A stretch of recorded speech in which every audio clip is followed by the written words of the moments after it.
Hello, hello. Welcome back, lovely people. You lovelies. Welcome back. To another sort of retrospective lesson that I've prepared for you. So today we'll be going back to files. We're gonna be revising them a little bit, and we're gonna be revisiting it a little bit. We're gonna be doing a little bit of modifying and a little bit of like introductions to like new concepts or whatever. We're gonna also go through, you know, just kind of adding a bit more to the stuff that we already know. So the plan for today's lesson would be to take you through files again. This time it would be write B and RB. So this time we will look at double write byte and read byte functions. Then, sorry, no, I just got something stuck in my throat a little bit. Then we will look at how to actually work with bytes. Okay, we'll learn how to trigger certain operations that happen based on which byte we have. We can make like macros and whatever. Then we will show ourselves how to. Then varargs are gonna be next. Varargs, that's gonna be definitely something that we will talk about in this video for sure, because I haven't talked about it yet, which is very surprising, actually. I actually have some notes here, so we'll talk about, more files, varargs, binary input output. Then we're gonna make like a image copy app thing just to show you how we can copy bytes. Oh yes, very important stuff that I haven't expanded upon is the strings. So more about strings. So there's gonna be in this video right here, and also we will be just like how we work with them, what they are, and how they're used, and whatever. And then we will talk about char double pointer and what it means. Okay, boys and girls. There we go. So that is the plan for today's video right here, over here. Yep. So let me just separate that off a little bit. There we go. So that is the plan. So let's start from the beginning. And let's so let's start from the beginning. I had my notes. Sorry, I was just I had my notes on the side to like, I have like a plan for this lesson, so I had like a bunch of notes on the side here just to know like what I'm supposed to cover with you here. But yeah, let's get going. So let's get coding, as they say. So let's go. So first of all, files. We've talked about them in the previous video. It was like a brief introduction. You should by this time know how to open a freaking file. Yeah, but if you got this far and you watched all of my videos, you should know how to open a file. So that should not be a problem anymore. But what I haven't talked about is the binary side of things. So you should be able to read and write text. But what about binaries? Well, there is something they call a byte, which is Windows defined only. So there is something called a byte, and there is a type def, but it's Windows defined. So if I on my Windows machine have a header called windows.h, which defines bytes and d words and words, but if you're on Linux, you're probably gonna have to define them yourself, because yes, it's just like Microsoft defined stuff. So let's. Okay, so for first things first, we need to actually open up a file stream, right? Obviously. That's the first things we need when we work a file. So let me just do a file. So as you can see, file is just a type def for IO buff right here. It's an input-output buffer. So technically speaking, you could just do struct IO buff file. This will work exactly the same way, but it's just a lot more to write. And lazy people like me just write using the type def version of it, which is exactly the same. So there we go. So let's define a file stream. Now, I've seen in certain places you will see that like that some people do it like this. They say fopen, I think it is fopen, like this.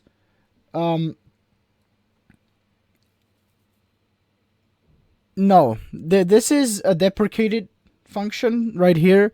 You should not really be doing it this way. You should be using the fopen-s if you have it. Oh, sorry about that. Whew, okay. Yeah, sorry about that. So you should be using the fopen-s. This is like the new modern C function that we use now. So you'll provide the pointer to your file stream by reference. There we go. And then we just say the name of the file. We just say, let's say, hello.bin or whatever, right? So this is basically what we want. So hello.bin, right? And so, for example, we have hello.bin, right? So it's a binary file right here. And then const char mode, let's say this is going to be write byte. So RB means write byte. So now we will write a bunch of stuff. For example, this will be a string of bytes. So a byte is just a number, right? So for example, so we will use the fwrite function in this case. So fwrite, so we write binary data right here. So as you can see, const restrict, this needs like a string or some kind of, it's basically just like a series of chars or unsigned chars or series of bytes. So we can easily provide that by saying x32, x, let's say 7f, x33, x2c. There we go. So this is our series of bytes that we write into our binary file. It has to be a series of bytes for a binary to work. Then our size, t, will be, so this is the size of our, this should be the size of our string. So let's do, we're going to be talking about later. So basically it's how many characters do we have? So we have 1, 2, 3, 4, 5. And then here we have count. How many times do we write? So it's just usually 1 in this case. And then here is the file. So there we go. So this is the size of our string. And then right here, this is just the count of like how many times do we want to write it. So it's just 2. 1 time. So we just do write and then we do fclose file. And now we should basically have a binary file appear somewhere in here that will basically read a series of bytes. There we go. We have a hello.bin file right here, and it should have just a series of bytes in it. So let's try opening it now, all right? So let's let's try reading from it. So to read a file, let's do fread. For example, this needs a buffer. So let's declare a buffer. I showed you how to do this in the last video, but if you forgot, this is a buffer of byte. So and byte is something called an unsigned char. Unsigned char buffer. So if you want, so it's a buffer, and let's say 128 characters. So this would be a buffer of bytes, right? So because if you think about it, what is really a char, right? So a char is basically just 1 byte. That's all it is. It's just a byte. One byte. That's all. Like, don't let the text and strings confuse you. It's just a byte. So what we can do here is to make it a bit clearer what we're doing. We can say typedef unsigned char byte. There we go. So as you can see now, this is already defined in windows.h, as you can see. But as you can see, it will say here, I think, yeah, it's already defined in windows.h for me. So that's why it says something like this. But Nevertheless, let's use this. So this will be a byte buffer right here. And let's do 128. So as you can see, this is a buffer of bytes or unsigned chars, which is a byte. So now if we say fread, we will basically... So this is a pointer to a destination buffer. That would be our buffer. Then element size will be, or would be byte, would be the size of byte. And then here will be the count, which is how many do we want to read? So we want to read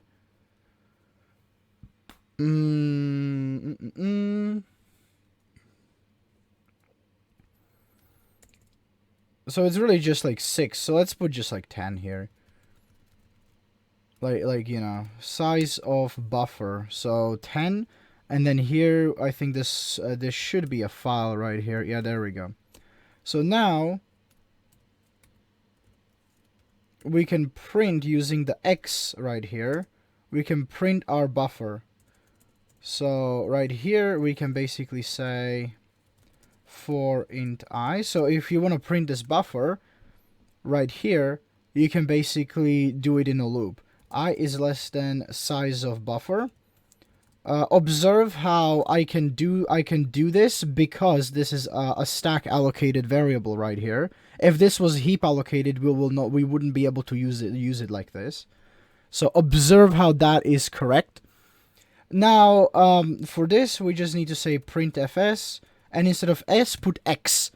This is a hexadecimal output because it's a byte, and we print bytes in hexadecimals. So maybe put a space for extra readability. And then we just simply say buffer I. There we go. And this will print our binary from our hello.bin file, the bytes that we have basically saved into that file. So we read 10 of them from the file, and each byte is the size of byte. That is the size of unsigned char right here. So observe how that's correct, okay? So now we should see a series of bytes pop up on our screen. Oh, well, shoot. Let's actually not... let's close this while we're at it, because that's leaving stuff open like that is pretty bad practice. So, yeah, let's close and let's observe how this is correct. So, let's do this. And as you can see, we indeed do get a bunch of bytes right here. So we get 38, 5B, F6, and 7F, and then a bunch of padded zeros. So as you can see, we get 1, 2, 3, 4. Mainly because it's writing a string into a series of bytes. So, yeah. So it basically wrote a string as a series of bytes, as you can see. So now we have these bytes right here. Well, it's because it's converting a string to a series of integers, so it's kind of gonna be, the output is not gonna be the same because of that. But yeah, so let's actually let's actually make something more meaningful. But as you can see, we've successfully read a binary file right here. So these zeros are just a bunch of padded zeros, basically. Let's see how we can actually open any file format with this using this read byte. So let me just bin this, install bin add hexadecimal editor plugin. Yeah, we'll do that later. This is not really important for this tutorial. Oh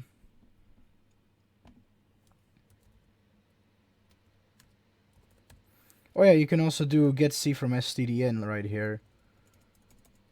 But we will discuss that later. So there's gonna be a bunch of more tutorials and a bunch of more lessons about I/O and whatever. I just want to kind of split this, you know, so it's a bit more easy to follow.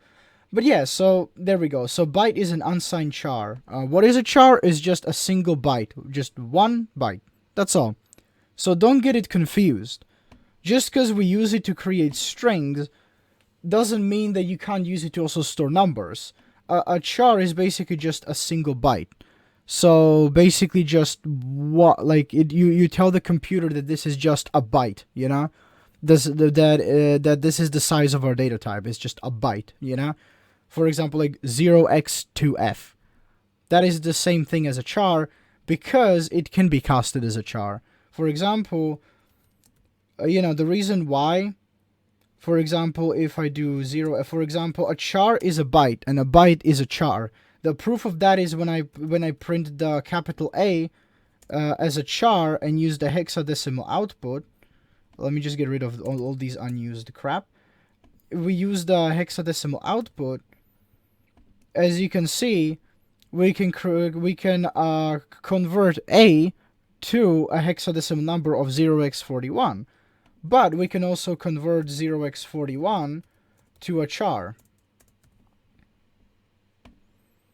which will give us A. So as you can see, they are indeed the same. And in fact, the letter A, is just a human readable representation of the byte 0x41. A string is basically just, a string is basically just a series of bytes in a way. So if you basically used a char, let's say buffer, and you basically just said 0x41, 0x42, 0x43, as you can see, this right here is indeed just a string. So if I print this as a string, it should print ABC. So let's actually observe how that works. Because it indeed is just a series of bytes, as you can see. ABC right here. And I forgot the null terminator, of course. 0x0. There we go. Null terminator, always remember. So this prints the string ABC. And as you can see, it indeed prints ABC. So as you can see, indeed a string is just a series of bytes that like this, basically. With a null byte at the end. So as you can see, it is in fact just a char is just a human readable representation of something like this. Because let's be honest, this, is very hard to read. Like if we made strings this way, you wouldn't know what the fuck is going on, So it's much nicer to simply just turn this into a much nicer way of basically saying ABC, that's 3, so that would be size of 4, and then having this be ABC, right? Like this. So this is obviously a much nicer way of representing the same thing, as you can see. So, yeah. So as you can see, it is just, so string is really just a much nicer and a more human readable way of representing just a stream of bytes that represent a certain thing in converting with the ASCII table. But it is just something that we invented to kind of like make it easier for us to read code. Because let's be honest, reading a stream of 0x41, 0x42, 0x7f, and just, like, that's not exactly human readable. Like, you wouldn't know what sentence that is, So it's much easier to do it the way we do it, just to put a string, quote-unquote, data type, which just automatically gets converted to a series of bytes by the computer anyway. So that is much easier to do that indeed. Yes, we're still indeed talking about files. Yeah. So now let's actually work with something like a PNG. So let me just grab like a picture or something. So let me grab a screenshot, right? So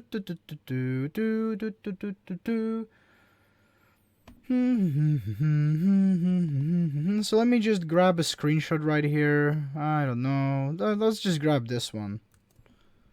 There we go. So I'm just going to grab a screenshot and I'm going to paste it here. So we have an image here, right? There we go. So this is an image, right? It's a PNG. And an image is just a series of bytes. So we can work with this image. So we can basically be like, how would we, let's say, copy this image with our C program? How could we do that? Well, we can, in fact, read a PNG file with C using the RB open method, because a PNG file is just a series of bytes that tell the computer, for example, the encoding, the color space used, and basically the color for each pixel on the image. And all that is encoded in a long series of bytes. And we can read those bytes, and we can then make a copy of those bytes and then write those bytes, and our operating system will interpret those bytes again as the same image. Obviously, then we can append some like malicious stuff at the end, because, for example, we always have to pad with zeros a little bit. And we can start appending data to this image right when that 0 byte padding app happens, because that's when like the data about the image has ended. But we can do that, but make sure not to overwrite the bytes that represent your image, otherwise you will corrupt your image and will no longer, your operating system will just say, oh, this file is corrupted, I can't read it, just go to hell, you know? Like, what do you want from me? So we need to actually read this correctly, but we will be able to make a copy of this. And you would be too after this. So let's see how would we do this. Well, first things first, let's create a file stream called image. So there we go. So we want to read an image, so let's just name it image. Yeah, it makes sense. It's pretty fun, isn't it? So image, right? So let's do fopen because we aren't being stupid, and we're going to be using the save functions as much as we possibly can. You know, if they're defined, of course, in your standard library, then you should be using them. That's why they're there, you know. But yeah, let's do this. So image and file name will be, let's see, what is our file name? Screenshot 113.png. There we go. And let's read bytes. So now we can actually, now we have a way to open up the file and read it. Good, so let's read the buffer. So let's make a buffer of unsigned chars, so bytes, right here. And right here is the size. Now, what should the size be? As you can see right here, our image is 408 kilobytes. So it's 408.51 kilobytes. So if we go down here and open up a calculator, let's open up a nice little calculator. Okay, so as you can see, it's 408.51 kilobytes, but we want this in bytes, remember? So it's 408.51 times 123. So as you can see, it's 408,510 bytes. So that is the size of our file. We have to remember that. We have to declare a buffer. Oh no. What am I doing? Come on, come back. So we have to declare a file. I have fruit flies in here. Good damn. Go away, man. Where the hell do these things come from? Anyway, I get distracted. So right here we have 408,510 bytes. So we need to be careful to make a buffer that's large enough to hold this entire image. And this is not that big, right? It's just 500 kilobytes. It's not that large, you know? We definitely will have a large enough buffer to be able to store an image, because we don't want to overflow our buffer. So make sure to allocate enough space. So okay, so let's allocate 410,000, for example. So we have some zeros, so we can write some extra information if we wanted to at the end of our image, if we wanted to. So let's do, yeah, maybe we could do 409,000 bytes. So for example, right here we can define a macro. So let's do that. Define img size, and this would be 409,123. 409,000, and right here we can use our macro image size to initialize our buffer to the appropriate size. So now our image will fit inside of our program. Awesome, epic. What can we do with this, you ask? Well, we can read it. So let's read. So here it takes a pointer to a buffer. We have that. There we go. Element size. Well, element size is the size of unsigned char. So size of unsigned char, and then here we have, for example, the count. The count would be the size of buffer. So we want to read all 409,000 bits of data from our image. And then we just provide the file stream right there. Awesome. So let's talk about more about this function, because I feel like a lot of people tend to just assume and skip over things. Well, so what this function does, it basically reads, and usually the fread is used to read like binary data. So right here, with destination buffer, this parameter right here is the buffer that you want to save your data from your file into as like a temporary sort of temporary storage, for example. Unsigned char, the reason why it's unsigned char is because that's the definition of byte. That's by definition of like the people who define these things, like ANSI or whatever. By definition, a byte is an unsigned char. That is just the thing you have to remember. That's why unsigned char. Then the reason why I'm using size of buffer, you can use whatever you want, but our buffer is 409,000 bytes, and I want to read the whole 409,000 bytes. So that's why size of buffer is just an easier way of getting the size, basically. And then the file, this right here is basically just a point, just you provide a pointer to the file stream, to the stream where your file is. So you read it, well done, awesome. Remember to call fclose, basically to close your files right here, because this basically frees the memory that's basically taken up by this pointer. And yeah. So now what we have to do is just simply print. So again, we can define we could define a function for this to print, to use the for loop, but I'll just use the for loop right here because we're just gonna use it once anyway. So from 0, I is less than size of buffer. Again, observe how this is possible, since again this is stack allocated, so it's sized, right? It's a sized buffer, stack allocated, therefore we can get the size using the size of operator. Again, I'm reiterating, if this was allocated using the malloc keyword, this will not work, okay? So you would not be able to use the size of. You would have to define a macro that basically says defines like the size of your array. So you could just say define, let's say, array size, and then you could define it as so image size. So you have to basically define your array size as the image size, and you would have to put the image size into the cloc function. So yeah, enough of that. Then you would have to basically say I is less than, so if it's on the heap, you would say I is less than image size, like this. But since this is stack allocated, we can just do it like this, basically. So right here, we will basically we can basically now read the whole thing, or we can just read a part of it. So I just want to read, let's say, 10 bytes. So 9 bytes. So 10 bytes. And then here I'm gonna say print x, because this is a bytes, obviously. So x. And then right here we will say buffer I.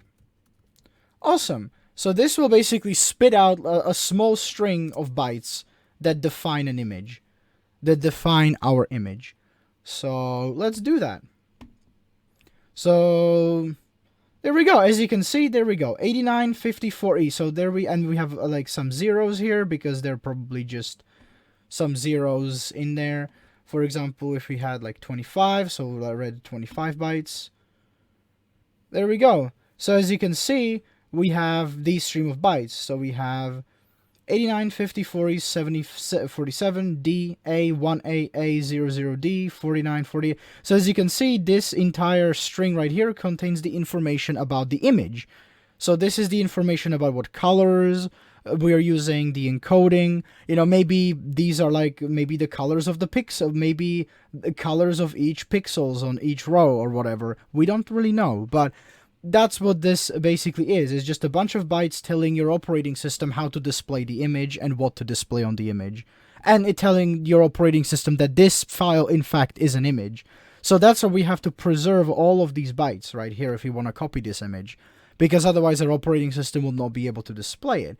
But as you can see, that is exactly how we can open up a PNG, because RB can just read bytes of any file. And since all files are just series of bytes, we can easily copy them and modify them and paste them around the place, you know? For example, let's take an example on the heap. So how would we do this on the heap? Well, this would be, for example, an unsigned char pointer, and then here we would say unsigned char pointer buffer right here. So unsigned char pointer clog, because we are allocating contiguous memory. The number of elements would be image size, and then size of elements, size of elements would be size of unsigned char. There we go. So this is how we would allocate it on the heap. And here, suddenly, as you can see, we're not going to be able to use this, because this will return 8, right? Because we are reading the size of char pointer. So instead, we were going to have to use image size like this. So this is the correct way of doing it now. But as you can see, we can still read 25 bytes just as we would anyway. The only difference is that now we actually have to just free our buffer. Oh, no. Free our buffer from the memory to return it back to the computer. But in this case, it's exactly the same. As you can see, we will be able to actually read these bytes. So, yeah.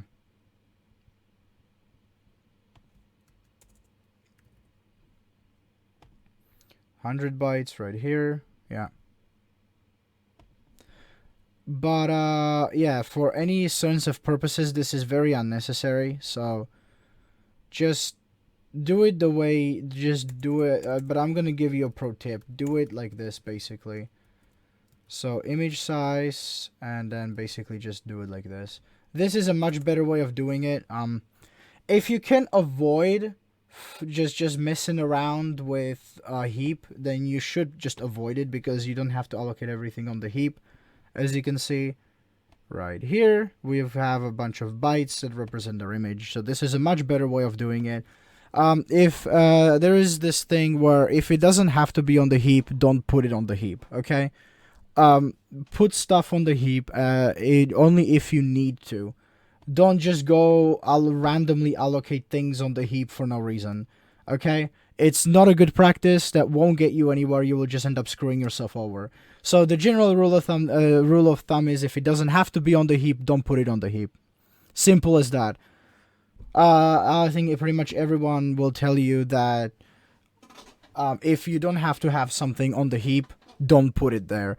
So only allocate space your variables on the heap if you deem it absolutely necessary. This works perfectly fine, being stack allocated. Then just use stack allocation. There is no reason to complicate this. But there we go. So now we've read a series of bytes. Awesome. Now we have a buffer that basically takes a series of bytes and prints them. Awesome. Well, now we can basically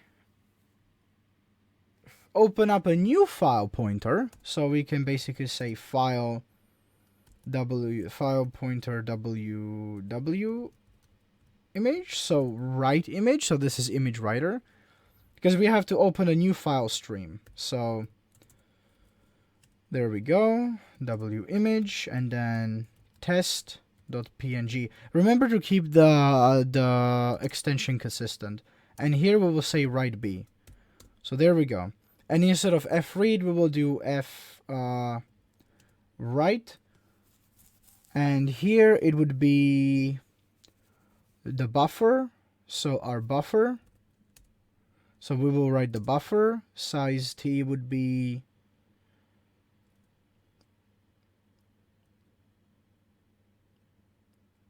yeah, so size t would be the size of our buffer. Wait a second. Yeah, I need to remember, because let me look at my notes. Yes, so this should be the size of the buffer.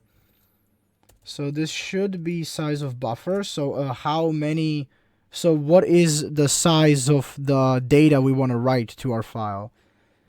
And then here, this is the count. So this is always going to be 1. So this should be how many times do we want to write it. So once only. and then a file pointer will be W image. There we go. So this should write another PNG file. W image, and there we go. So this should indeed write a file of test.png, which should be a copy a copy of our image, but just slightly larger. Instead of having 408.51 kilobytes, it's going to be 409 kilobytes flat because of the padded zeros, you know? So this should work. If I didn't make a mistake, it should work. This should create a new PNG file that's basically just the same as the other one. Okay, yeah, there we go. So this created a new PNG file. As you can see right here, we basically took the bytes from this file, we saved it in our buffer, and we basically copied the file right here. And this should be the same thing if I did everything correctly. This should show up as the same image. And as you can see, it indeed does. As you can see, this is our original image, and this is the image that was written by our program. As you can see, it's exactly the same. Know the difference. Look, this is 408.51 kilobytes, and this one is 409 kilobytes flat, right? And the reason for that is because of our buffer is 409 kilobytes indeed. So, you know, if we still have some extra space here, so we could potentially hide like around 100 characters append to the end of this image, you know, that would basically, you know, would basically, you know, you could hide some secret message about 100 characters long into this image at the end. Just make sure to not overwrite the bytes of your image. But as you can see right here, indeed, we are doing this. And we could also open this using... So if you open in File Path Explorer, so as you can see, we can also open images like this. So this is how we would make a copy of the same image using C. It basically just copies the bytes, you know, the series of bytes from one image to another source, from one source to another. And as you can see, it creates exactly the same thing. Now,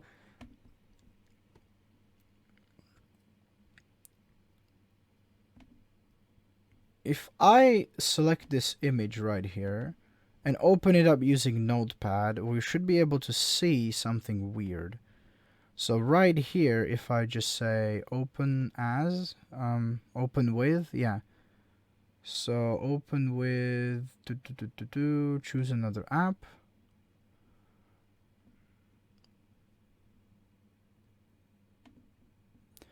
I just want to show you something. So as you can see, so as you can see, this is what our image looks like. It's basically just a series of bytes. So this would be the ASCII representation of the bytes of your image. And as you can see right here, it's basically, it ends right here. So this is the bytes of our image. So this is the ASCII representation of bytes. And that's why it sounds like garbage. It's because you can't actually translate the series of these bytes to anything reasonable, you know? You can't, because it's not words.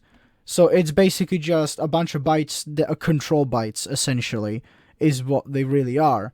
So that's the reason why we have to open it in binary, in a binary form right here.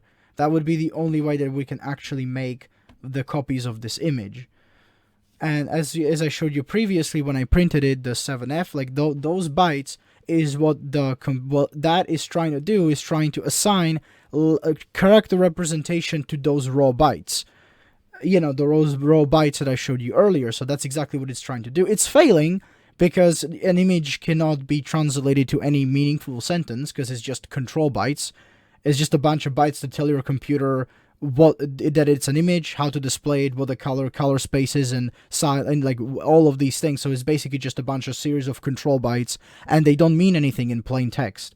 So, you know, because we're actually not trying to encode a string, we're just encoding a bunch of pixels and colors, basically. So that's why it doesn't actually really spit out anything meaningful. Moving swiftly on, so I think now you should be able to be very well prepared for working with any bytes. So now let's see if I could write a binary file. So I'm just going to say let's write a binary file. So okay, let's do something even more interesting. So I'm gonna write a binary file, and then we can call certain functions according to this binary file, right? So let me just write a buffer here. Let's make it 4 letters long.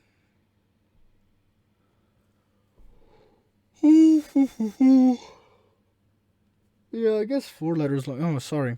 It's kind of dark outside. It's been dark, man. We've been having such shit weather, though. It's unbelievable. Ugh, it's ridiculous. Like, it was dark all day here, and it just makes me want to sleep. But anyway, I want to write 0x77f, 0x21, 0x45, 1, 2, 3, and then 0xff. Okay, cool. So that will be our 4 integers right here. So I have a series of bytes right here. So let's open up a file. And I'm gonna do instructions.bin, right? So not .bon, .bin. There we go. About the instructions.bin. And then here I'm just gonna say WB as write byte, write binary. And I wanna do fwrite. I wanna write buffer. Size of buffer. So int size, that would be the size of. Yeah, right, buffer. I think so. Int 1, and then file. And then here we wanna say fclose. Yeah, fclose, and then here we wanna do. We just want to let the user know that we are done. Okay, cool. So yeah, so there we go. So we will write a file. So I want to write these series of bytes into our binary file. So we'll just delete this one, and then delete this one. There we go. And let's write our series of bytes into a binary file. There we go, epic. So now we have a binary file. Where is our binary file? It is here, instructions.bin. Now, we have made a little series we have made a file. Good. So now we have written a file with a bunch of bytes. All right, cool. Epic. So now what we want to do is we can read that file. So let's make another file pointer. Let's open this up like a chat right here. Instructions.bin right here. And then we want to RB. So RB for read byte. Oh. Good. All right. Now let's do fread. So fread please. So here we need an unsigned char buffer. Let's have 4 bytes because the other one was 4 too. And then fread would be our buffer, would be the destination. So the destination we want to save it to. Size of element would be size of unsigned char. Oh, and then here will be the what was it, the count, right, or whatever the hell. The count would be like this, and then would be file, And then right here we will say free f close file. I think I'm doing this correctly.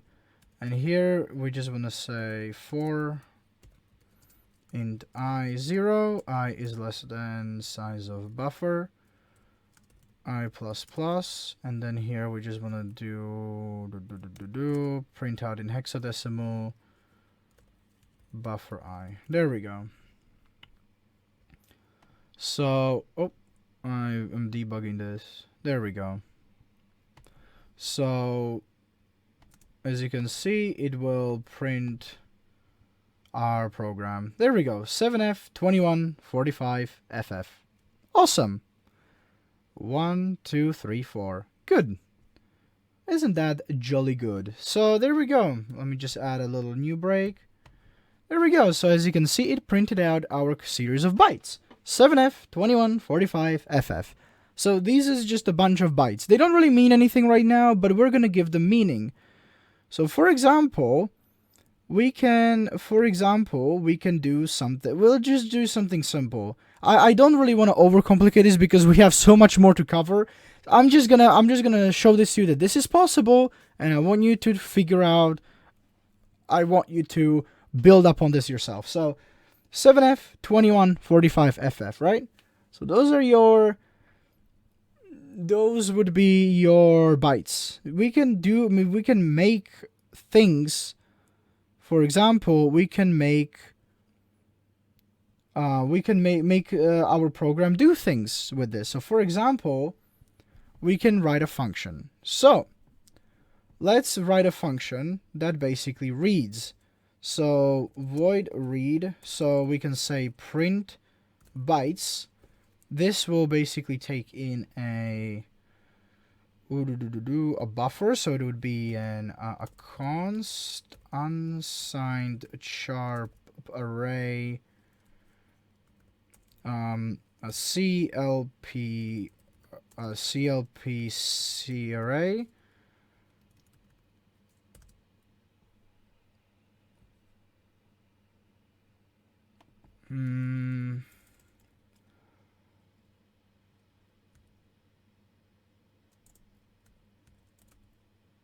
long pointer to LPC array,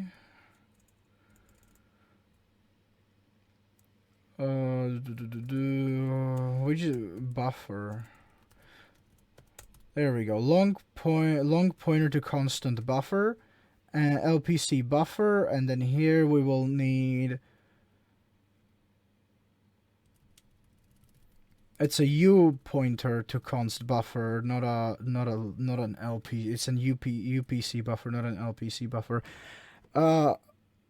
Unsigned pointer to char buffer.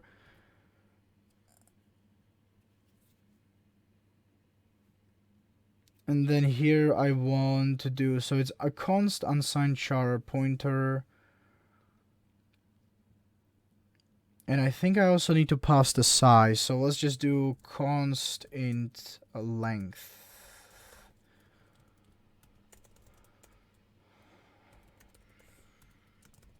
There we go. So this is what we need. Okay.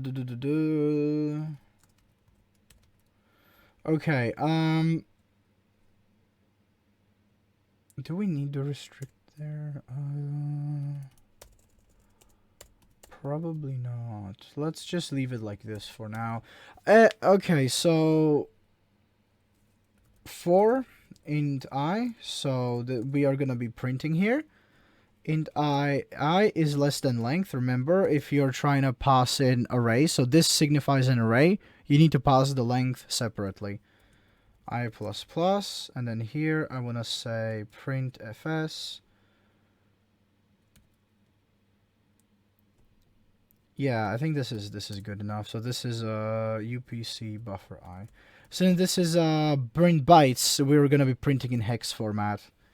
There we go. So now we can get rid of this clunky ass for loop in our main function because that does not belong there. And let's just do print bytes. Print bytes takes in a const unsigned char UPC buffer, so that would be our buffer, and then length would be 4.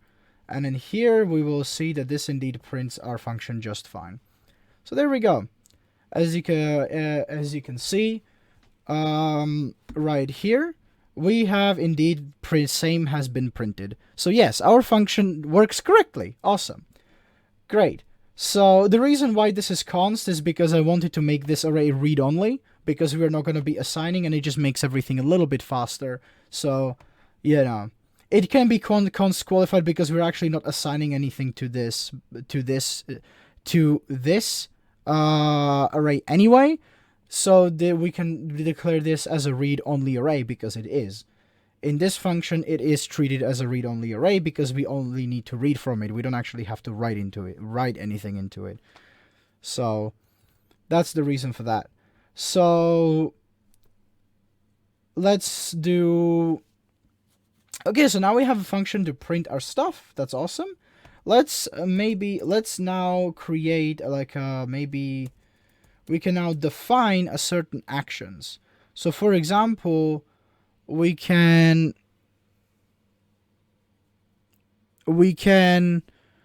for example, trigger certain things, certain functions to print or do things based on what byte we read. So let's see. Let's say print up, for example, will be what bytes have I written in there? God damn. I think it's, yeah. So for example, print up could be 0x21, right?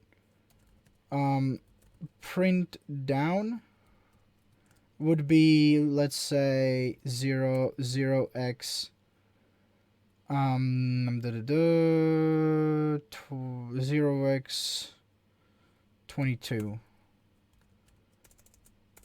Then we can define print left, for example, 0x23. Define print up, down, left, right would be 0x24. For example, here we will define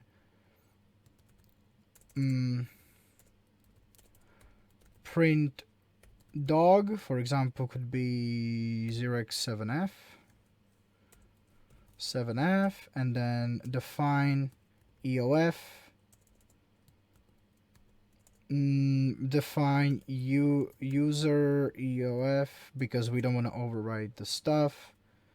Define user EOF as 0xff. There we go. As end. So here we will trigger different things. So for example, we read the file and then we read. So right here we read, and we read good. So here we read the file, so we print, right? And we can then call different things. So if UPC buffer I is equal to, let's say end, right? So the byte for end. Then we wanna return, just return, okay? Actually, we can use a switch here. That would be actually much better. Switch expression UPC buffer I. There we go. So case would be case end would be, let's say, that would be return. Case that would be define, let's say, print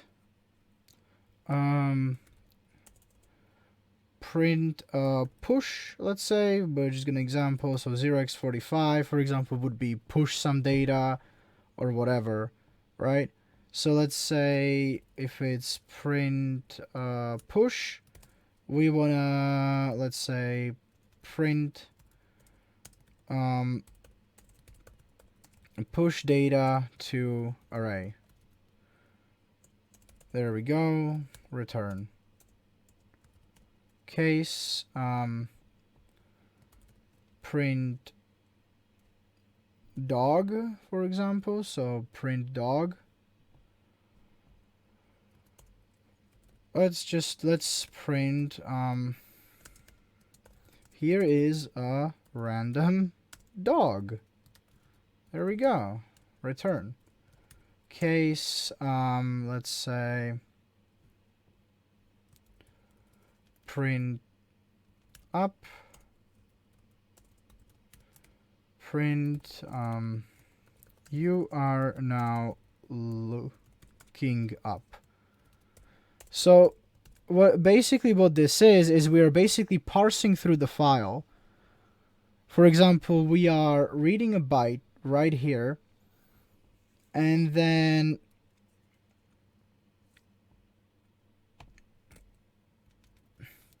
we are reading a byte right here, and to each byte we can write corresponding actions. So as you can see, so if the cases end default, there we go. Oh, we can't have a default behavior because this is in a loop. Anyway, so here we can basically parse through this file, and what we can do is basically use these macros here that define what each of our bytes do, and we can basically trigger certain actions, right? So we can basically multiply two numbers, for example. So for example, I can then 045, yeah, point push left right. Maybe we can make, let's say, multiply could be, let's say 0x 15, for example, and then we can just put a function here. So let's actually do that. So I'm gonna make a function. So here, end just returns, right? End just returns. It doesn't do anything. So yeah.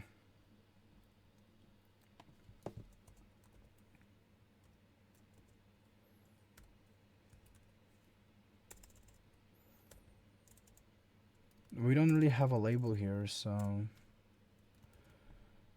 yeah, I mean we can use exit, but this will exit the entire program, so we don't really want that. Return from switch. I don't think we can do this.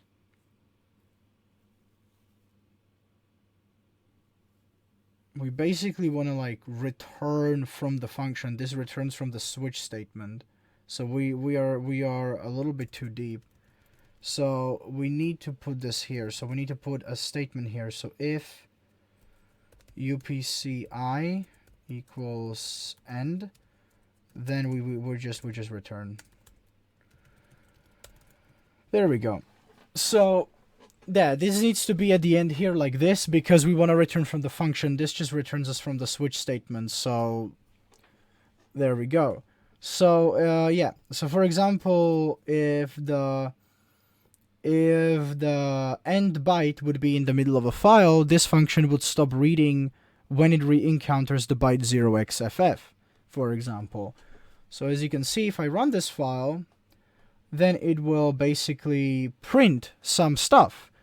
So we can basically say multiply 0x15. Cool.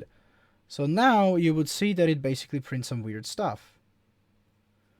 There we go. 0xf. Here is a random dog. Awesome. There we go. Because it encountered the byte right there.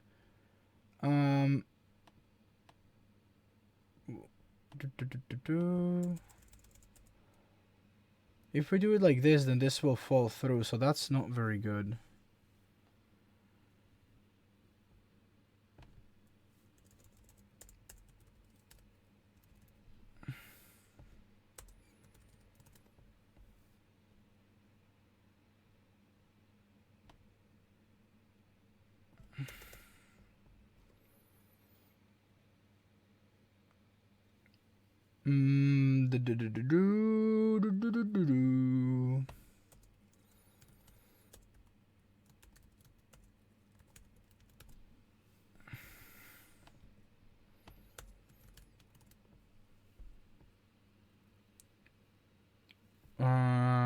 Okay, so 0xff.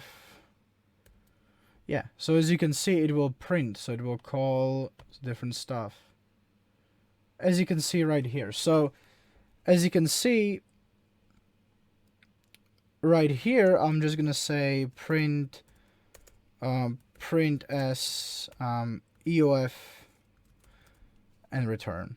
So as you can see from each file right here, it will basically give a byte a meaning. So for example, 07F, here is a random dog. 21, you're now looking up.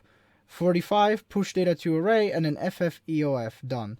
So as you can see, this is how our little program works. So as you can see, we can parse through this little buffer, through this file, and trigger different things based on what bytes happen. So for example, multiply, right? So for example, we can so maybe let's make like a function that basically does multiplication, division of just the two numbers, just any arbitrary two numbers. So let's do that.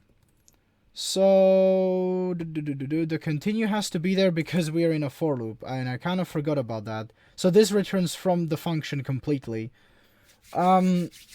So we can then let's create a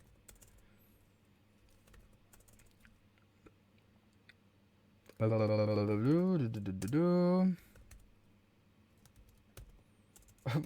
am I doing? Mul. So let's just do mul.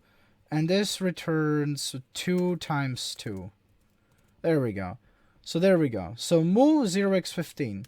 I just wanted to show you that like we can call functions that we define here based on what bytes we encounter. So case mul, we can do mul. For example, we can print fs, let's say mul. Oh, so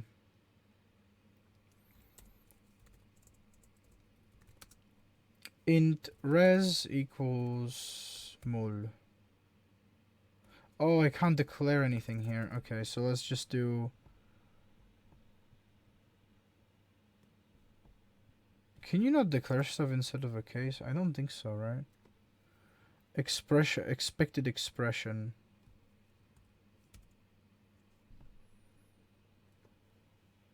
Oh, I don't think you can.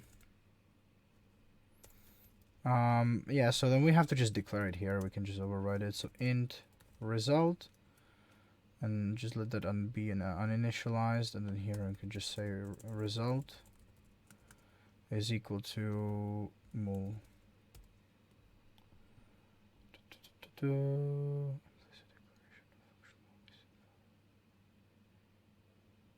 Implicit declaration of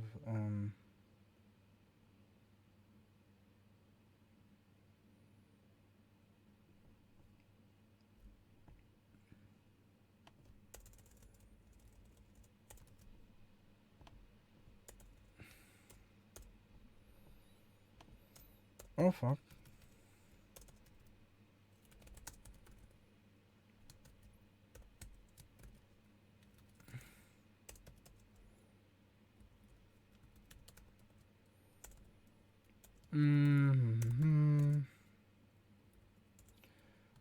Let's do 2 times 2. There we go.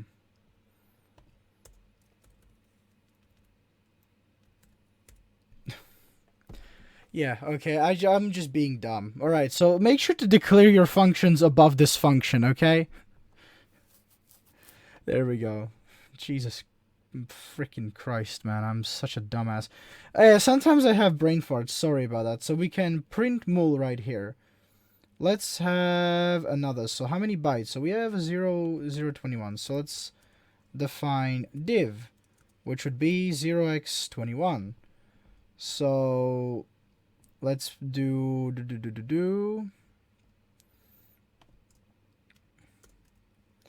let's do void print div, and this one will just print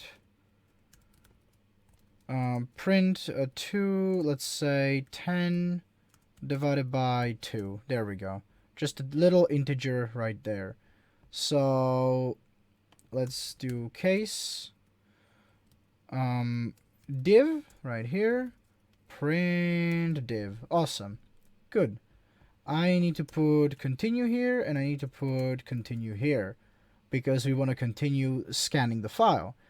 So there we go. So 45. So let's define, let's say add to 0x45, and then we can basically come here and say case add, and we can just say above here we can define void.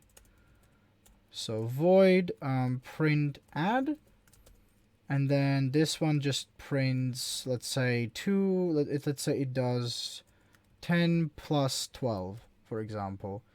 And then here we just simply print add. Awesome, and continue.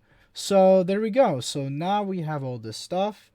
So we have mul 0x15 div, and let's say let's define multiplication division subtraction with 0x, for example 7f or something, right? And then here we will just simply say case sub, then we just simply print sub. Void print sub. There we go. And then here we just simply print fd, let's say 5 minus 3. Good. So here we just simply print sub. So print sub, and then continue. So now let me just put a new line character here. New line character. Oh, what am I doing? Good lord. New line character. There we go. Right here. So as you can see, so also, should I probably also do, I'm not sure, but yeah, so the buffer gets printed, and you will see that it gets individual stuff printed right here. So as you can see, yeah, so here until it reaches EOF, it prints EOF and returns. So if we run this, we will see that it will print a bunch of numbers. There we go. So as you can see, 7f prints 2, because 7f is, for example, subtraction. So it subtracts 5 minus 3 is 2. Then, for example, then 21 right here is division. So it calls this function right here, and it divides. So we can, and then this is EOF. So for example, if I had another stuff, so if I, for example, rewrote this, so let's do instructions.bin. Let's create another file. So let's create another file, for example, here that void. So there we go. So if we created another file, so let's do that for now. So let's create another file. So I'm gonna say fopen, and then here you need to, yeah, fopen, so instructions.bin, and then I want to do write byte. I need to also have an unsigned char about what I want to write. So 0x21, 0x21, 0x21, 0x7f, and then let's write also, I don't know, 0x45, 0x45. So these are our bits, 0xff, and then 0x42, 21, and then 0x7f. Oh, 7f. There we go. So I just want to write this buffer right here real quick. So f write So buffer size t, that would be size of buffer, count 1, and then file. There we go. And then f close file. There we go. Alright, so I want to go and rewrite this stuff, rewrite this little guy. So I'm going to write a new file right here. So let's do this. So I'm just going to write a new file. There we go. All done. Awesome. So I have wrote this file with a bunch of bytes. And as you can see, there is an EOF character right here. So technically, it should not be executing past the EOF, even though we have extra bytes. So let's now read this file right here. So so this would be 1, 2, 3, 4, 5, 6, 7.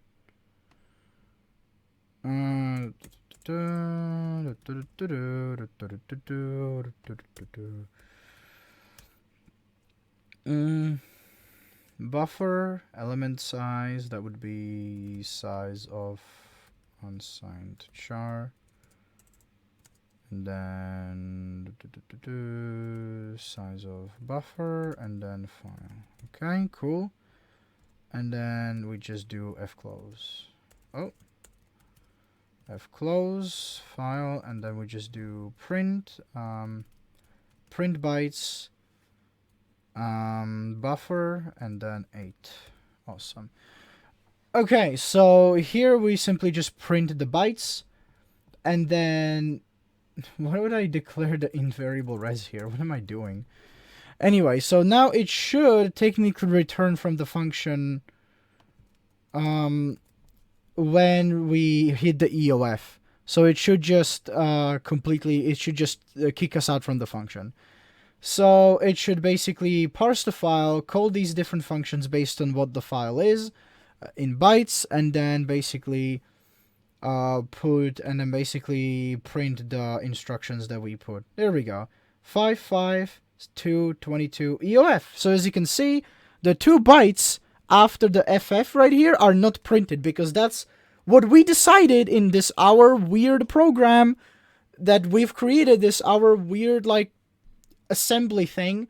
We decided that 0xFF is our end of line character, like our EOF. So as you can see, it reached EOF and it stopped printing. So even though we had the 2 bytes after that file, it didn't call the functions, didn't call these functions. And you can manipulate a stack like this.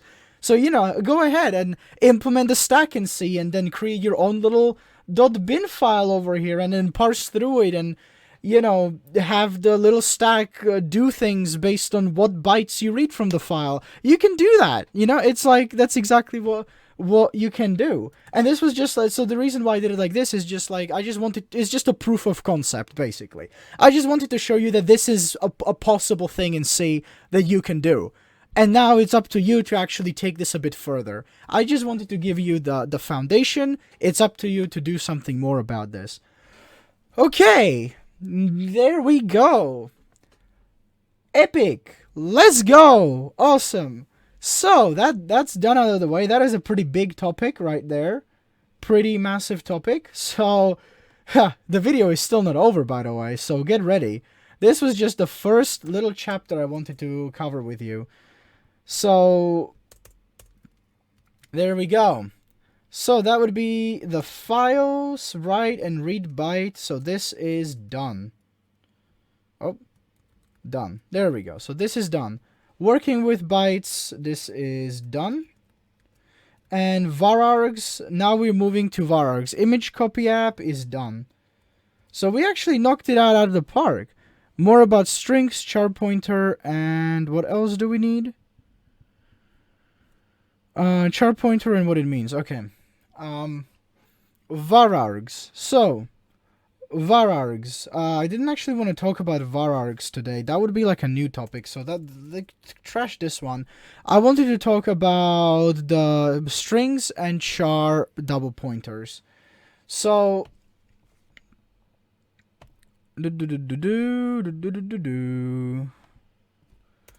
So right here, I can do that. So right here, so what is, so let's start with char double pointer and what it means. So what is a char pointer? Well, it's a string. It's an array of chars. So that's the reason why we declare strings like this, for example. You know? Good. But there is a problem there. So this is a pointer. It gets treated like a pointer. So, you know, so basically we can basically print a char, just like name, for example, 2, gets prints as a char. There we go, prints K. If you are a weirdo, you can do this. If you're like a weird Neanderthal that is with no brains, you can do this. But I think any reasonable IDE will give you a warning and say, a confusing array subscript expression. So as you can see, even Clang Tidy over here is being like, what the fuck are you doing? Are you a dumbass? What are you doing, you dumbass? What are you, an idiot? So if any reasonable ID will basically yell at you like, hey, are you a fucking idiot? What are you doing? Why are you subscripting your arrays like a Neanderthal? So yeah, if you are a weird creature of the weird plane, you can do it like that, you know. But, you know, if you are a normal programmer like the rest of us, you will do it like this. So, yeah, you can certainly do it in very weird ways, but then don't be surprised when people make fun of you, alright? That's all I'm saying. So, hey, it's all I'm saying, man. Anyway, just do it like this, because this is not confusing, and it's not gonna get and people aren't gonna bully you for it. So, you know, pro tip from Mike's pro tips. Subscript your arrays like this, because it's gonna avoid because you're gonna avoid confusing people, and you're gonna avoid getting bullied by other people for being a confusing array subscriptor, because no one likes confusing array subscriptors, you know. So just keep that in mind. So it's a win-win situation if you really think about it. But anyway, so we can certainly do that. We can also do this as well. Like a weirdo, you could kind of do this if you wanted to. But that is not, but like, no. You can only do it with some pointers, and that is, again, very confusing. You could just do name. You can just do name plus 2, for example, to get a substring. You don't need to, like, you know, do like weird stuff. For example, name plus 2. Oh, that's supposed to be S right there, not a C. There we go. K right here, as you can see. Yeah. You can certainly do it like this, but this is just weird and confusing, and just like, why? You can just why? Just, this is so much more readable and so much better, you know? So much more readable. You know, people know exactly what you're doing. But yeah, but there is a problem. If you do size of name, this will actually not give you the length of your string. And as you can see, it even gives me a warning like suspicious usage of size of char pointer. Like, you know, it just says like, oh, what do you mean? This is, as you can see, it gives me actually gives me an access violation error. So it actually, as you can see, it gives you 0xC5 over here, which on Windows is an access violation error or segmentation fault. So it actually gives you a seg fault. So if anything, if you want to know the size of a char pointer, do it like this. You know? And if anything, oh sorry, I keep bumping into my mic. God damn. If anything, for this, that will not give you the length of the string. Please don't get that confused. If you want to find the length of the string, first you include string.h, and then you say strlen. So strlen and then name.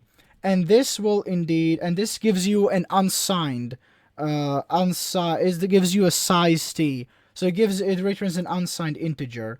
So you can cast this to a normal integer if you wanted to. So there we go. So this gives you, what's happening here?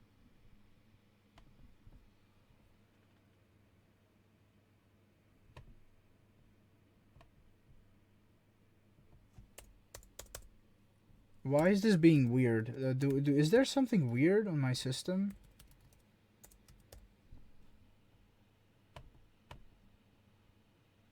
Oh, there we go. Okay, good. Oh, it's because I had an S. Oh, no. I know what the problem is. There we go. Name. Let's cast it to an integer. Oh, I had an S instead of a D there. Yeah, there we go. So there we go. 4. So as you can see, it gives you 1, 2, 3, 4. So use this function. So there we go. So now we're getting to strings. So use strlen to get the lengths of your strings. Okay? Good. So remember, stir length to find the length of your string, not size of. Size of only works on this right here. So it only works on this on these kinds of arrays, not on pointers. So let me see, what else can we do? So let's cover stir length. So we can then stir cat and stir CMP. So I'm gonna cover stirling, stir cat, and stir CMP, and then stir CPY. There we go. I think these are like these functions right here. These 4 functions I think are probably the most important for a beginner starting out in C, just so they can a little bit get to know about how this programming language works a little better. So let's do it. So first is strlen. So I already showed you how stir length works. So use stir length to get the length of your strings, not size of. Let's do stir cat. So let's say I have a bunch of strings, right? So let's say I have 2 strings. So const char. So char stir 1. Const char pointer stir 1. Let's say hello, right? Remember, null byte automatically appended at the end. Let's say I have another const char stir 2 that says there, right? Good. So, and I want to join these 2 strings together. Well, for that, it's actually kind of awkward. We actually need to kind of declare a buffer here. And here we need to say, so this is 1, 2, 3, 4, 5. 5, 1, 2, 3, 4, 5. So it's 5. 5 plus 5. So it's 5 plus 5, right? So that would be our 5 from this one, plus 5 from this one, plus 1. Remember, we need to leave the space for the null byte here. So right here, we actually need, remember, you always need to leave that little space for the null byte there, because otherwise you're going to be reading into memory. So let's see. 5 plus 5, that's 10, plus 1, that's 11. So as you can see, we need to say 11 right here to be able to get these 2 strings concatenated together. And maybe if we put like a space here, then it need to be 12. So there we go. Let's concatenate these strings. So let's print. So let's print the first string. So string 1. So string 1. There we go. Then let's print string 2. There we go. String 2. And now here I want to print the full string. So let's do that. So up here I want to do strcat. So strcat. So first I need to copy this string into this buffer. So let's do strcpys. So destination buffer. Okay. Where do we want to save this copy of our string? There we go. Our size t. This is the size of your buffer. So this basically asserts whether the buffer is large enough to hold the string that you're trying to copy into it. So here we basically say size of buffer right here. Look. It's awesome. Okay? And then here is the source. The source is string 1. Okay? So that is our source. So from string 1 we copy it to string 2. Okay? Awesome. Now, when we already have this string in the buffer, but we also have a bunch of null bytes at the end because no, we don't. I made the biggest mistake I could have ever made. As you can see, this would not work. And the reason is, and I wonder if you can tell what the reason is why this would not work. There is no null byte. I forgot to do something here, so this wouldn't work. And I wonder if you actually can know, do you know why? I forgot to zero out the buffer, which is one of the biggest things you need to do how to remember. I would not be able to concatenate a string to this one because we don't have a null byte. If I just left it like this, there will not be a null byte at the end of this copy of this string. There will just be a random character there. Therefore, I would not be able to actually like attach or append another string to this buffer because the appending function looks for a null byte and it appends the string at the first instance of a null byte, right? And that's why it's so important. Okay, so watch this. We got to use the memset function. So I need to set my buffer to 0 right here. Size of buffer. So I need to do this. Remember, this is so important. As you can see, even I have kind of messed up here a little bit. This is so important. Always remember to do this with your stack allocated buffers right here. I've made this video, even in the last video, I've mentioned this in the last video as well. But it's so important. I can't stress enough how important this is, okay? Make sure to do this. This is like super, super, super important, okay? There we go. So now we can copy this first string in there. And we can actually concatenate this other string right here to this previous one because now we have those there's those null bytes in there. So let's do str there we go. Again, destination buffer, size of buffer, again. Size of buffer, but I think this is basically -5 because we already have 5 characters in there. And then here we will say str2 is the source. There we go. And yeah, so yeah. So essentially, we should probably, yeah, -5 because that's the str length of string 1. So it's basically size of buffer minus the str length of string 1. So you can also do it like this, str length of string 1. So it's basically something like this. So you subtract this one, so now you know how much like space you still have left at the end of your buffer, basically. To basically prevent you from writing into memory that doesn't belong to you. But yeah, so now we have a concatenated string. So actually this will be, we need a space there and we need 12 there.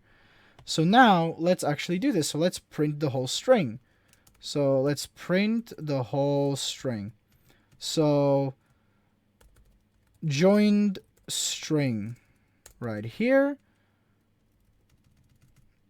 Let's put some new lines at the end of here. So join string will be in our buffer. So this buffer will have the join string. And remember, you always need to keep in mind to not overwrite that null byte at the end when you are zeroing out your buffer right here. So this would be how you wanted to do it. So this should print our first string, our second string with the space there, and then you could technically stricat a space in there as well, but I don't know what the code is for that, so I'm not quite sure.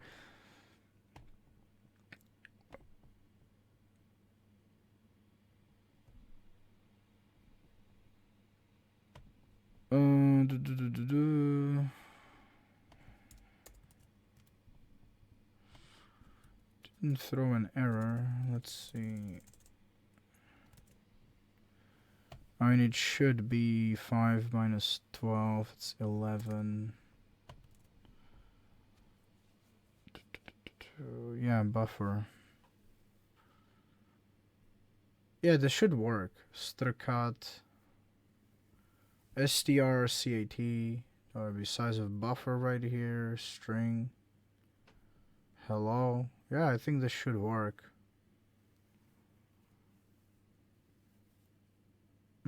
Interesting. It didn't throw an error though. Let's see if I actually have this done correctly. Yeah, I think I do.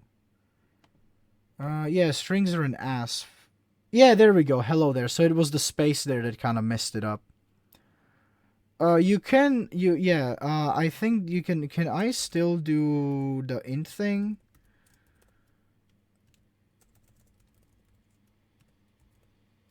Because we don't have 11 bytes left. You know what I mean?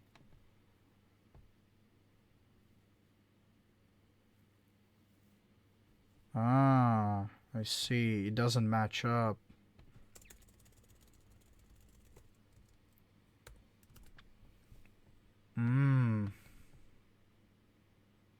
Yeah, it doesn't match up. Okay, so it needs to be like, it needs to match up.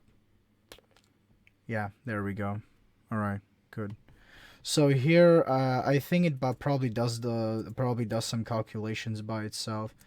So I think right now this would work as well, wouldn't it? Yep. So as you can see, let's do this without the space here. So as you can see, that thing is right there is 11. I think it will warn you if I think this will indeed warn you. Oh, it's debugger. I don't have breakpoint, so this is not gonna matter. As you can see, it did join the strings together. So as you can see, it prints hello there, and then it prints joined string hello there. So as you can see, this will join. So just put size of your buffer here for now. I'm gonna go and read up on this a little bit and then come back with more information, right? But yeah, so size of buffer is to check whether or not this right here will fit into this right here. So it's like a safe assertion that they have that's available for you. Yeah. For example, if I did this, I think it would have probably warned me that like, hey, yeah, as you can see, it doesn't do anything. So it just simply doesn't join. There we go. So as you can see, that null, it basically forces you to leave that space for the null byte there. So there we go. 5 plus 5 plus 1. Okay? 10. 5 plus 5 is 10 plus 1, the null byte, 11. There you go. Pretty easy, right? Well, I guess that's a relative term, but there we go. So let us continue further. So there will be the stir copy is to copy the initial memory. You can also use strcat as well. Like as long as there are null bytes available, it will just append the string to the first null byte from the first null byte, basically. So yeah. So this is how the demonstration of this, how I demonstrated the use of this. So stir copy uses to copy strings from one place to another, and strcat is to concatenate two strings. So for example, this now has a string and this is a string, so we can strcat them together. Just make sure that you have a null byte available at the end, otherwise it won't work. So there we go. There we go. There we go. There we go. There we go. Go. All right. I think that's it. I think that's it for strings as far as basic strings go. So I think use strcat. So use strcat to join strings together. And okay, so use we can also compare. We can also talk about cmp. So okay, I mean, I guess I can still demonstrate a bit more about strcat just to be sure. So let's say we have a string like, let's say name. Maybe let's say str1, right? And it's 6 long. Hello, right? And I want to append. So yeah, so I want to, yeah, hello right here. So you have to basically already kind of expect, if you want to append another string to this one, you have to kind of like already kind of prepare this buffer to kind of accept that. So 11, as you can see. So 11. Why 11? Well, because we're going to be appending a string to this. So for example, I can print hello str1, and it will just print hello because it will not print the null bytes. As you can see, it will just print hello. So, but now we have some reserve. So so if we want to basically print if we want to basically append another string to this, we could. So let's do that. So str, strcat right here, and destination would be str1, size of str1. There we go. And then here we just want to append there, for example, like this. So as you can see, that's why we have 11. So now this entire memory will be used up. If I print our str1, it will say hello there. Oh, come on, dude. Is this still not long enough? Strcat s. It should say hello there, right? Maybe the space is messing it up.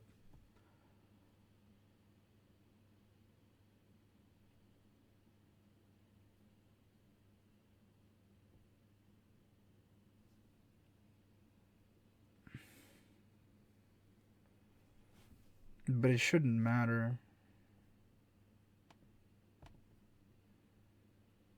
Oh yeah, there we go. The space was messing it up. So you have to append the space there separately. There we go. The space was messing it up. It doesn't like spaces apparently. Yeah. Yeah, because I think it terminates at spaces. Yeah. Okay. So it didn't like the space there. All right. So there we go. So hello there, as you can see, has been concatenated together. So I've managed to join there to hello, as you can see. Just be wary of the space bars, as we found out. So just be careful with the space bars. You should be better off just looking up the ASCII value and then just joining the char.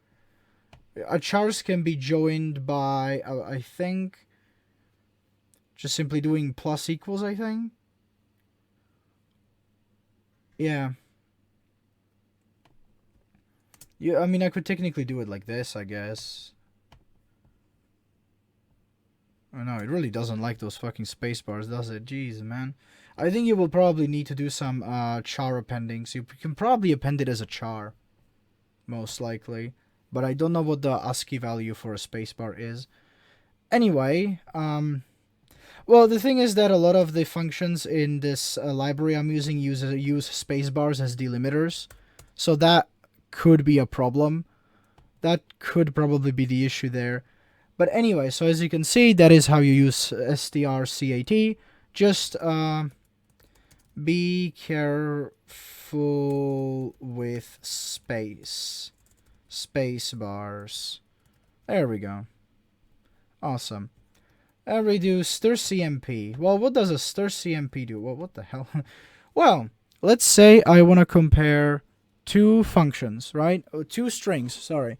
And I want to know if they're the same size, right? So, for example, if I have a const string, so for example, const char pointer, let's say string 1 will be, let's say, hello. And const char pointer string 2 will be hello there, right? So, and for example, I want to know if these strings are actually equal. Like, are these strings equal? Like, what's going on here, you know? Well, actually, we can do that. So, we can basically put a little if statement here that says, so we can't do this because these are pointers, right? So, doing str1 is equal to str2, this does not work because you're comparing the addresses of your pointers. So you're basically asking, so what this is asking, what you're asking your C program with this is, hey, are the memory address values of these two pointers equal? Which there are not, obviously. So that this will never evaluate to true. So that's why we can't use it like this. So what do we do? What alternative could there possibly be that we could actually compare these two pointers? Well, there is an alternative. So it's called strcmp. There we go. And here it just asks you for two strings, and it's going to compare them. So I want to compare str1 to str2. And then here, for strcmp is called with explicitly comparing the result. There we go, 0. So if they're same, so if there are, if it's a 0, so if they are the same, I want to print, they are the same length. There we go. And then else print, they are not the same length. There we go. They're not the same length. Oh, I forgot a semicolon. Of course I did, because sometimes I do first. So there we go. So if they are the same length, print that they are. If they're not, print that they're not. So obviously they should print they are not the same length. Yeah. So as you can see here, there says they are not the same length. But if I say there, then this will print they are the same length, as you can see. So as you can see, it will evaluate to true irregardless if the strings are the same. It basically just checks the length. They're not the same length. Oh, so this is string compare. Oh, yeah. Oh, no, lengths are compared differently. So this checks if the strings are the same. There we go. Sorry. So if you want to check the length, you could... you need to use the strlen. So you need to use a strlen is equal to... Yeah. So it would be for lengths would be strlen string 1 is equal to strlen string 2. And if this is true, then printfs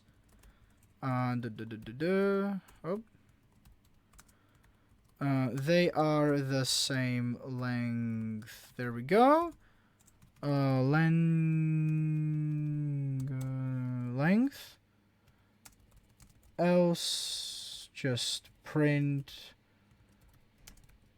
they are not the same length. There we go. So this little if statement compares if they are the same length, and this if statement compares if they're identical.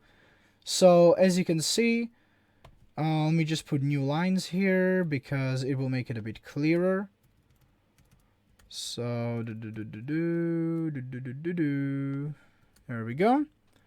And as you can see right here, it will say that they are the same, and then they are the same length. So str length, as you can see, compares the length of the string. So this is how we can compare the lengths of the two strings. And this is how we compare whether or not they are identical strings. So there we go. Right here. So they are the same and they are the same length.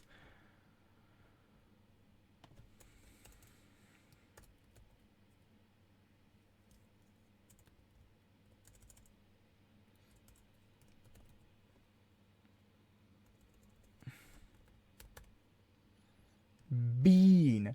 So as you can see, it's gonna say they are not the same and they are the same length. So as you can see, they are the same length, but they are not the same strings. So there we go. Strlen is used to compare the lengths of strings. Strcat is join the strings. So use strcmp to check if strings are identical. There we go. So use strcmp to check if strings are identical. And use strcopy to copy, and use strcopy to copy string to a buffer. Okay? So we have right here these four most important functions that you're probably going to use when you're working with strings. So checking if the length is the same, checking if they're identical, okay? Remember, very important, very necessary. And with that, okay, I mean, I can just leave this here, I guess. It's not really that big of a deal. And with that, we have completed the basics of strings. Awesome. Now, let's talk about argc and argv. This is gonna be a very long video. Prepare your asses. Whew. Let me just get a drink a little bit. My goodness. Let me just drink my Monster a little bit.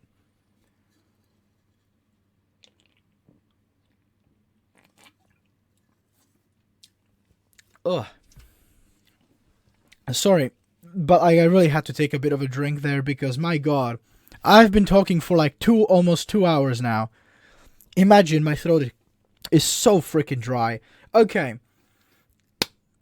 Oh, sorry about that. I didn't mean that. But yeah, there we go. So, let's talk about command line arguments. So, command line arguments always go like this. Int argc, and then char, and this is something weird. Double pointer, argv.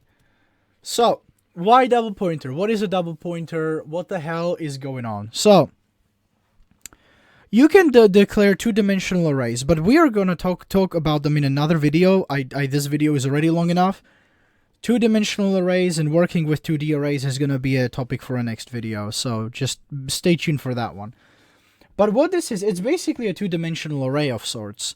So one of these stars or these pointers declare that this argv is indeed an array, and the second one is basically tells you what the array contains. And the second pointer tells you that it contains an array of this type. So you can kind of view it, maybe if I write it like this, it's going to become a bit clearer. So if you read this from right to left, so argv is an array. So let's read it from right to left. Argv is an array itself. That's why one star. And then you ask, what type? What type does this array hold? Well, it holds an array. And what type of array does this array hold? Of type char.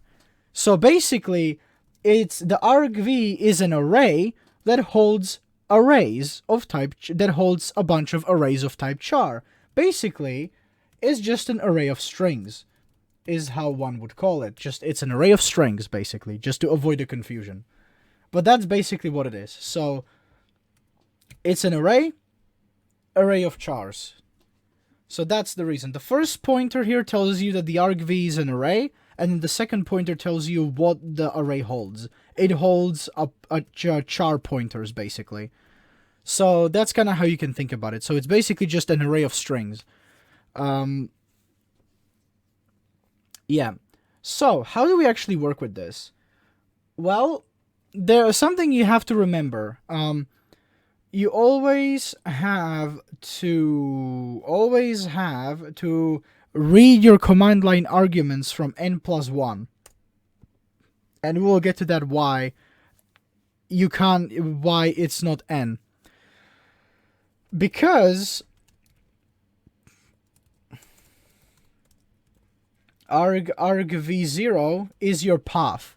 That is the path to the executable that's currently executing. So as you can see, it prints this. So as you can see, this will be your first argument. So that's the reason why. So we can make an int called argvp right here, and we can initialize that to 1. So for example, argv pointer, and then we can say argvp. So we can say basically plus argvp. So basically this is kind of, and we want to say argvp, right? So basically you want to say, but it's just going to say null because we don't have any pointers. So argv pointer right here starts from 1. So you can kind of skip to make sure you always, just to get the actual, to get the actual command line arguments, because the 0th command line argument will always be the path that your executable is located in. So, for example, if I, let's say, do hello there boy, for example, if these are my command line arguments, this will basically print hello. So 1 is hello, as you can see. So right here, we can basically print our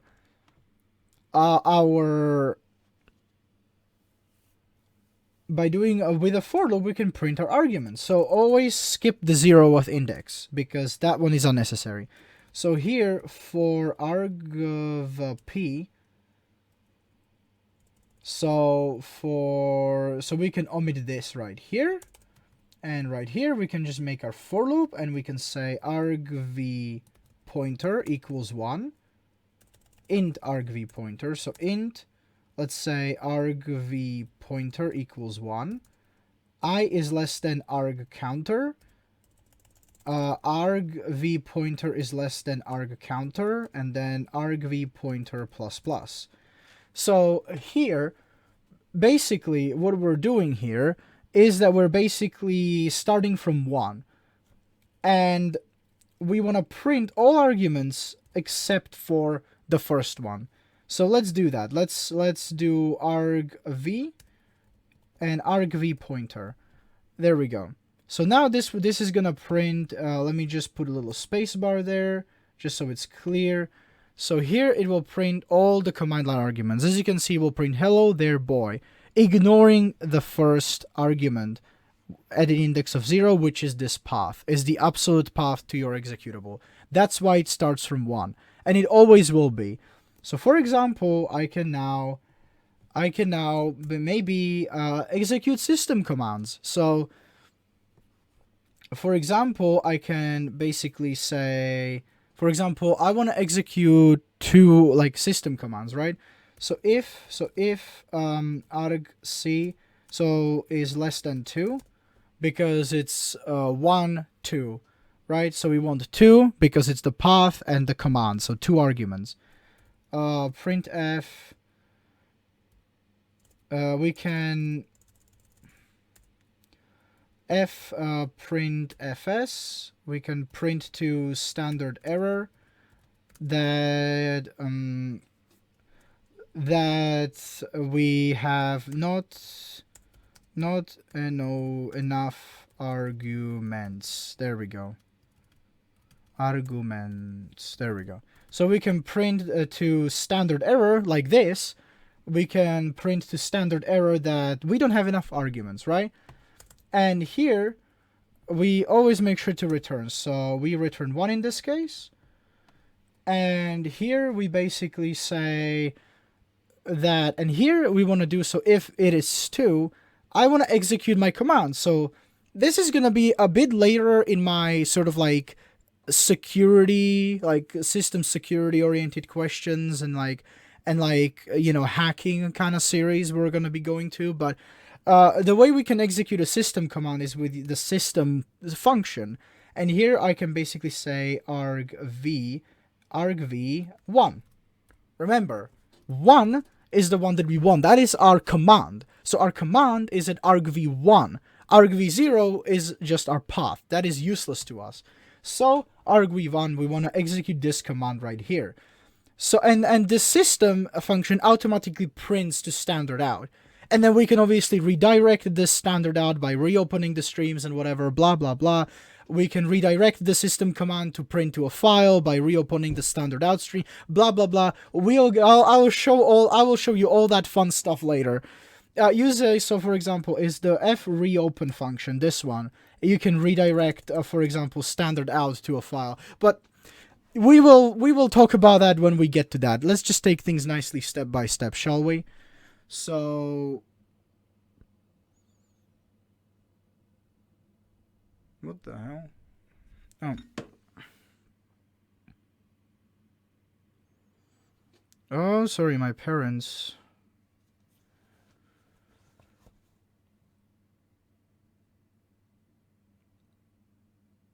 Oh, sorry, I'm just, my parents are texting me. This is like really important. Holy crap.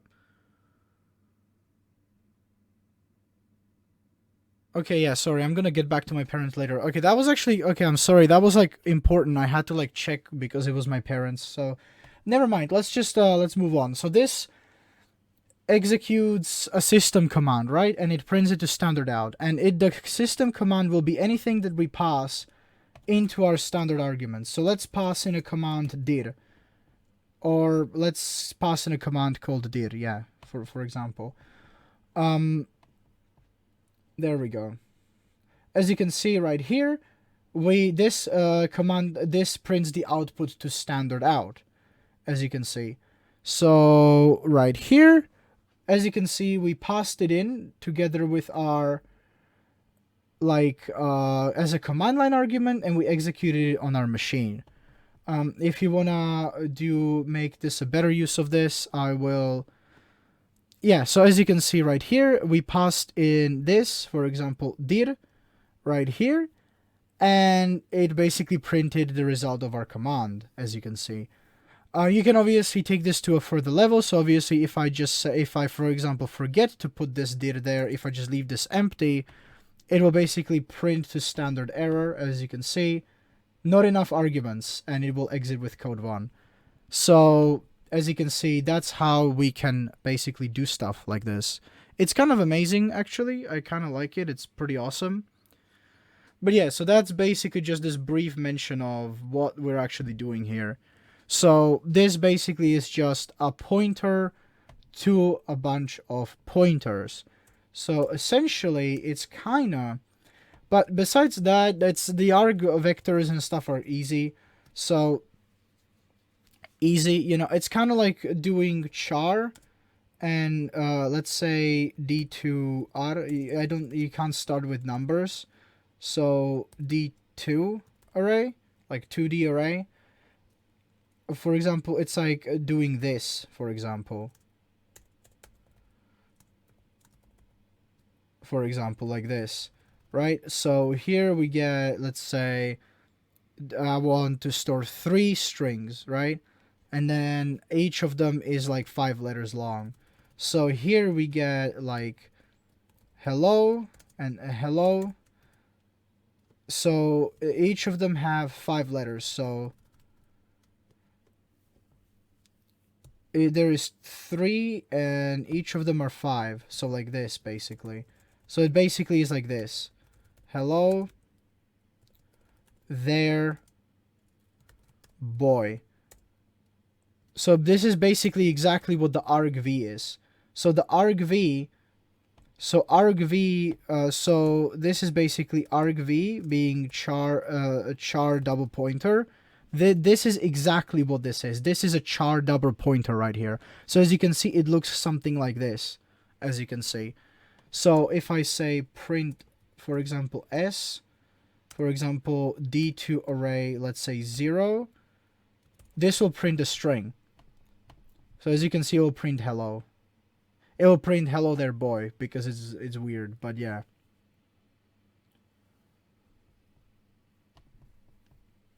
But yeah, it's something basically like this, basically. Oh yeah, because we don't have a null byte at the end of here. Because the genius is that that would be 4. There we go.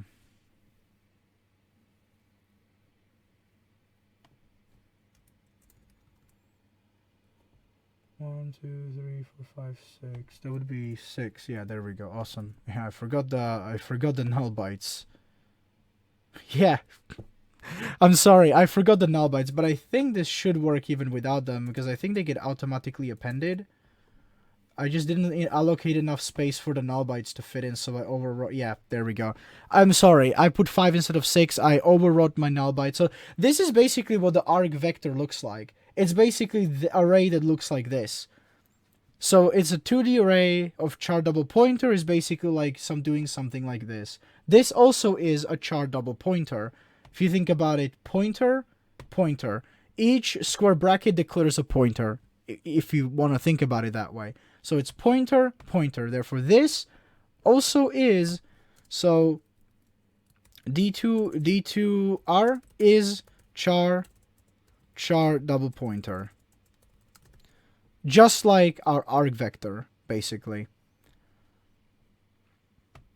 If you want, you can do int argc and do char argv like that.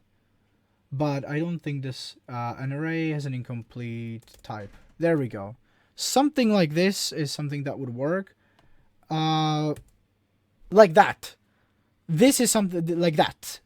This is another alternative to basically declaring this argv. But it's a bit weird and it looks a little confusing, so I just stick to the double pointer.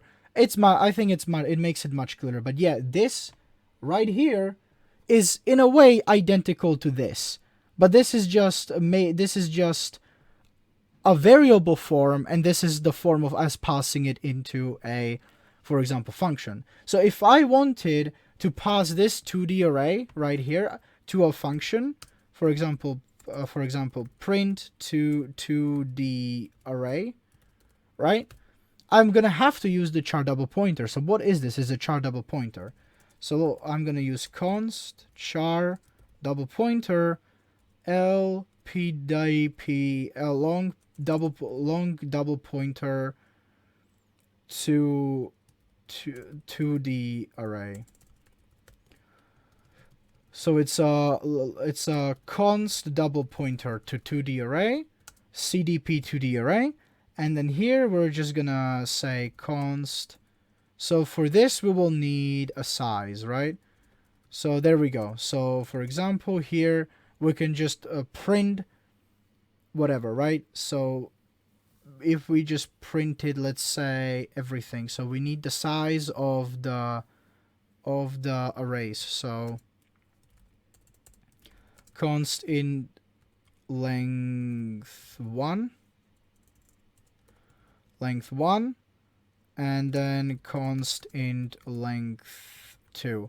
The reason why there are two lengths is because we need to provide the length of, actually we only need the length 1 because we're printing this as strings, so we only need the do t array length. There we go. Length. There we go. And then here we can just print for int I is 0 to d2 array length. So I is less than d2 array length, I plus plus. There we go. So this would be this number right here. This number just declares the length of your strings. So don't ignore this one for now. This is not important. This is the length of your string, and this is just the length of your array. So this is the length of, this is how many elements it contains. So it's an array that contains 3 elements of 6 character strings, as you can see. So there we go. It's a bit declared a bit weirdly because strings are a bit weird. So basically now I want to do /s, but here what I want to do is cdp I. This will print each string. So like this, we can print all of our strings in our array. So print 2D array. Here we need a const char double pointer, which will be our 2D array. So this will be D2 array, and then this will be 3, in a way.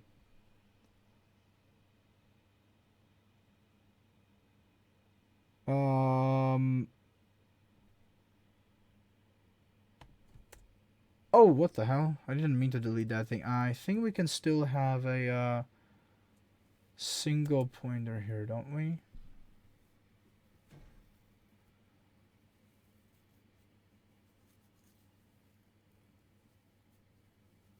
This is supposed to be a 2D array. Arguva char.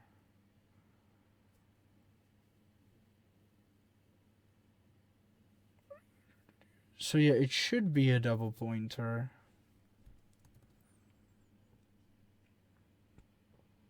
And what actually is this though? So it's a char 3 6, yeah.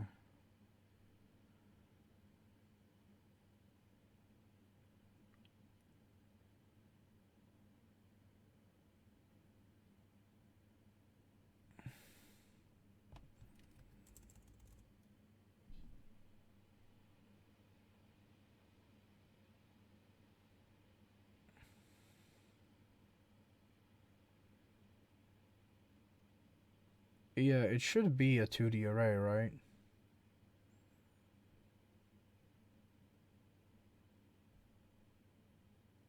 Do, do, do, do, do.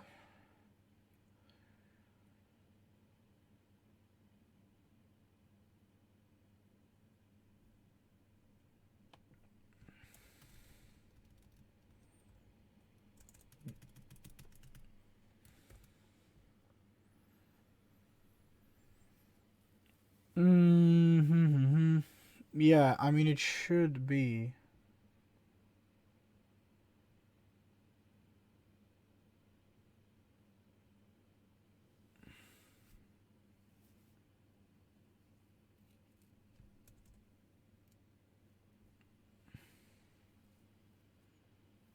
So that is not a char. In a way, it should be a double pointer anyway, right?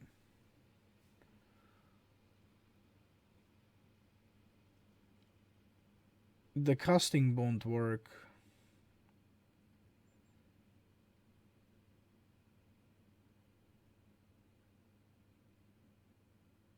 Hmm.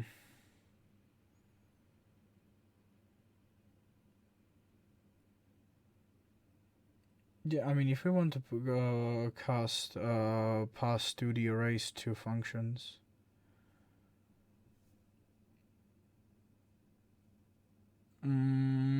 That should be a 2D array, right? Int double pointer. This does work with an integer double pointer though, because each every integer has like 4, so there's 3. I think it's just gonna give us like a memory violation error.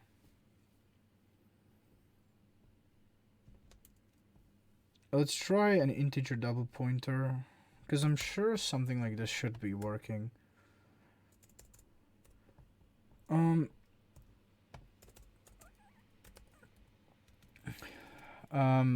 Yeah, so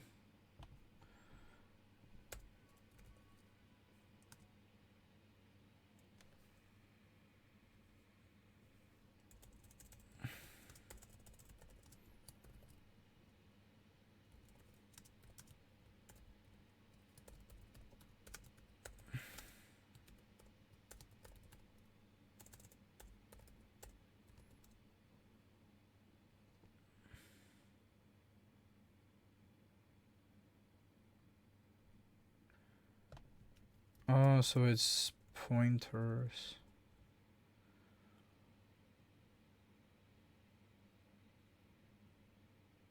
Okay, yeah, I think I know why this doesn't work. Yeah, because we are, you know, because we're initializing a pointer with char 6.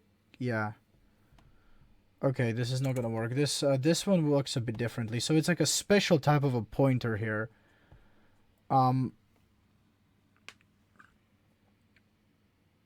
Yeah, it's like a special type of a pointer. So it has these basically char pointers to the one like this basically.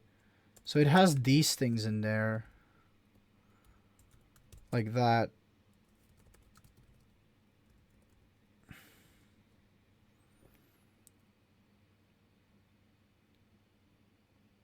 Yeah.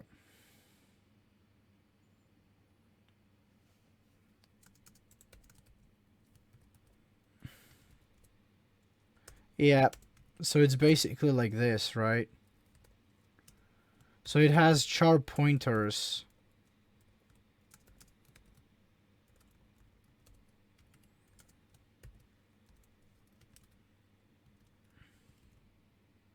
Oh. There we go. Excess elements in the scalar initializer. So yeah, there we go. So we only have one.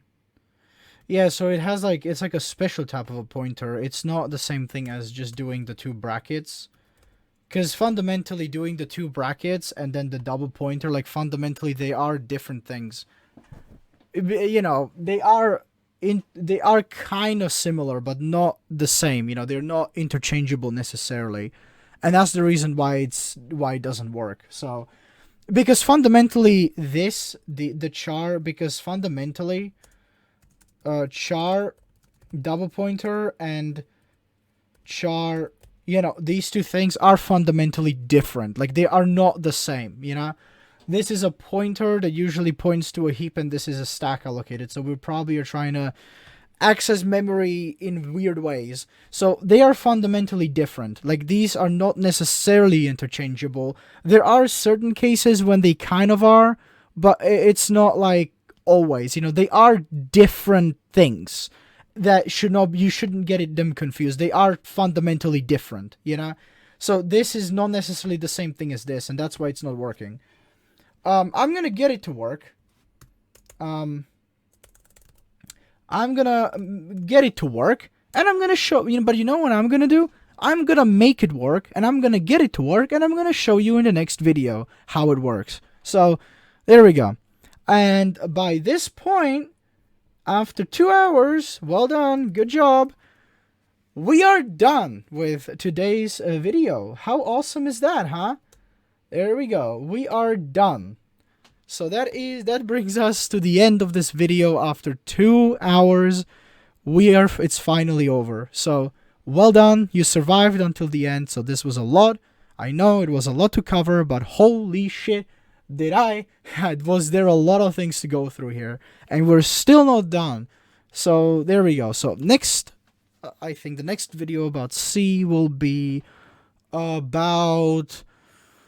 I don't know yet. I actually have no idea. I think about 2D arrays, maybe. Stuff like that. Maybe more argument vectors, system calls, whatever. Yep. About some random thing that I come up with, maybe. But yeah. So that's it for today. I hope you enjoyed it. I hope this was helpful. I hope you enjoyed it. I hope this was helpful, meaningful to you. I hope you enjoyed it. And I'm going to see you in the next video, obviously. How exciting. Yep. You can always make sure to subscribe and maybe like. It's always appreciated. Always really helps out. It's a lot. It gets me motivated to make these videos for you. So make sure to do all those good things. All support is very much appreciated, and thanks to everybody who is supporting by liking and subscribing. That is really nice of you. Thank you very much. It's very appreciated that you do that. So I will see you in the next video, and we'll see what I come up with. So, see you.